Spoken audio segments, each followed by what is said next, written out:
War Eagle, and welcome to another edition of Ever to Podcast. This is our regular get-together with you during the week to catch you up on the latest Auburn news, topics, discussions, things that you need to be aware about when you're talking around the water cooler about the Auburn experience, Auburn culture, Auburn sports, Auburn family stuff. If it's orange and blue, it's what we do. So thank you so much for joining us in what we're going to be doing. Episode 80 of Ever to Podcast. Today's date is November 13th, 2025. And I'm your host, as always, Kyle Loomis. On today's episode, we're going to talk about the weekend ahead, obviously get you prepared for that. Talk about what's going on this week in Auburn sports especially. There's been a lot happening that hasn't, probably caught your radar, given that football has kind of let everybody chilled out for the week with it being on its bye week. There's a lot of that type of stuff going on. And something we forgot to cover in our last episode about something related to the Iron Bowl, the Operation Iron Ruck. We're going to get into all those different things and maybe not even get to all of them at some point today. So let's start off with what's going on this week. As I said, it's been a very busy week for Auburn sports, especially given the fact that Auburn football, which garners most of the attention right now, is on a bye week, and you would expect this to be a little bit quieter, and it has in the football sense. Speaking of which, I guess we should maybe start there. Normally we hear from the coaches, the players a lot on a typical week. On the bye weeks, you really only hear from the head coach, interim head coach now, DJ Durkin. During this week on his SEC teleconference, there wasn't, that I remember, anything significant to talk about during that right now. They're just focusing and preparing for Mercer, which we'll get into more detail about next week. Those types of cycle of news and updates and interviews and question and answer sessions will start back up next week once they are back into their regular schedule. A good time for the team to regroup, recoup, and refocus as they try to end this season out on a good note and potentially compete for bowl eligibility. With that in mind, though, there's obviously still the questions and focus out there of who's going to be the head coach. I continue to reiterate this, folks. Nobody knows right now, and I don't think you're going to know for quite some time. So I know it's hard to, but maybe don't focus on it as much right now. You'll know when you know something serious about the head coach, and certainly if we hear anything of any significance, we'll be sharing that with you too. Stuff that's going on this week outside of that. I mean, it has just been jam-packed. Well, first of all, let's start here. And I previewed, I think, this a little bit on other content, maybe last episode too, that this week, and specifically yesterday, was early signing day. November the 12th was early signing day for a lot of the programs. Now, football kind of does its own thing. Some of the other sports have their own dates as well. But for the vast majority of the other sports, I mean, I saw ones for gymnastics, for equestrian, for soccer, for softball, golf, tennis, men's and women's on both, swimming and diving, baseball. I'm forgetting some here that I saw, but every single one of them that I at least named had somebody that they were talking about, or the list that they already had committed signing that day, or brand new commitments that were joining that class, some that were very exciting for particular programs. So I'm not going to be able to do it justice to talk about every single one of them here. I would highly recommend that you just scroll through even just X, if you've got an X account. I know they did it there, maybe on Facebook as well, and just look at all the different editions that the Auburn Tigers have. This happens a lot every year where they kind of all sign on a main early signing day or a main signing day, which, it's a question of whether it's actually early or not, or if it's just now the new signing day. But that in and of itself just took a lot of the news cycle of the last week. So lots of additions, new members of the Auburn family that you should definitely get acquainted with. What else has been happening this week? Well, Neville Arena has just been popping with life. Auburn men's basketball got their big win over Wofford, a very substantial win. We also saw Keyshawn Hall do what Keyshawn Hall does again.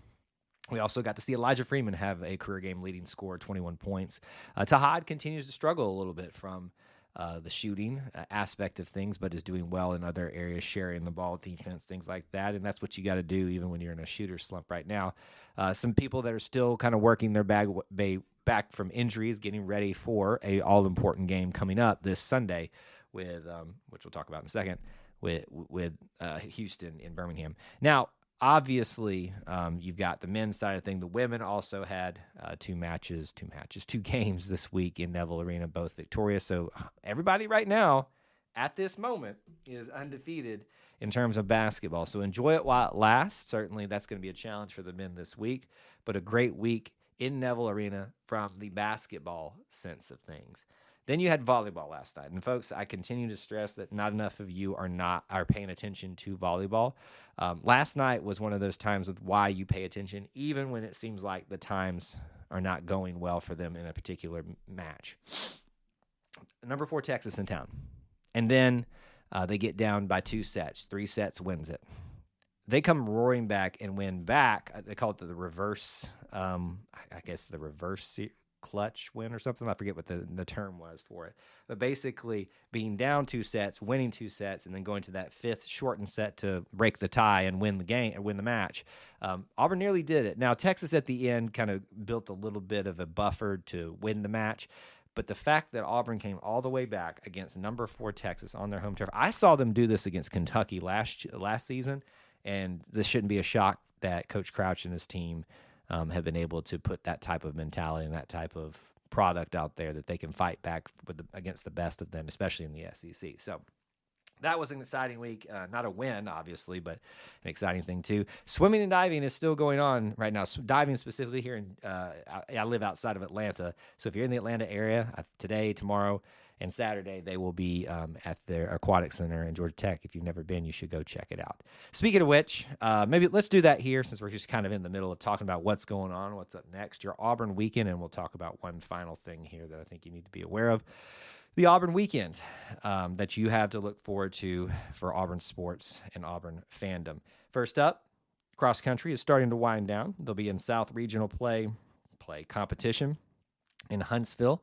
I think there's 3 participants for Auburn there. If they're able to be eligible to move on to the finals or the championships, they'll head on after that one.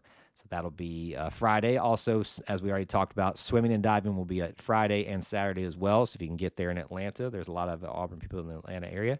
Go check it out. It's a lot of fun and a good time. Volleyball will be in Baton Rouge to take on LSU on Friday. Nothing else for them this weekend. And then, of course, no football, which just feels a little weird. Let's be honest, it's a little weird. 2 bye weeks. I won't get on my rant again about that. But on Sunday, you've got a humongous matchup, Auburn versus Houston, Birmingham. You can get there. Please do get there. Support them. 3 p.m. Eastern, 2 Central. That's going to be big benchmark for this Auburn men's basketball team. And then women's basketball will welcome Georgia State to Nashville on Monday, which I know is technically not the weekend, but let's be honest, it essentially is like the carryover from all of that. So that's what you can expect until we likely get back together again on another Ever to podcast. There will be other content, other episodes for other podcasts that I'll catch you up on other things, but just wanted to throw those out to you. The last thing that I want to cover today, something we forgot to add into last episode. Most of you have heard about Iron Ruck and know what that's involved. You know, this is to bring awareness to those that have served our military and our country related to the Auburn and Alabama rivalry. To bring awareness to that, they march from wherever the Iron Bowl is held. Typically, they march from the other stadium to the stadium it's being held at that year. So this year it would be Tuscaloosa to Auburn.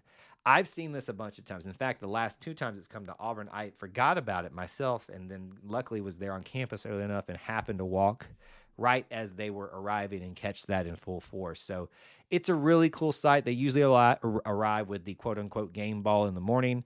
So check that out if you can. Governor Ivey just named Wednesday, November 26th, which is a little bit odd because obviously the Iron Bowl's on the Saturday, as the Operation Iron Ruck Day. I don't know if that's when they're going to begin their march or something like that, but that was at least proclaimed by Governor Ivey of Alabama to be Operation Iron Ruck Day. Listen, obviously, we're very fond of those that serve our country and vicariously serve the Auburn family and the Alabama family for this as well. So we're proud to see that displayed each and every Iron Bowl. It's one of those elements that gets forgotten in a very fierce and sometimes rambunctious rivalry.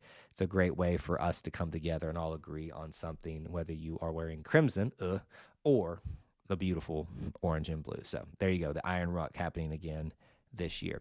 That's going to do it for this episode of Ever to Podcast. As always, I want to encourage you to check out all of the content that we have out there for you.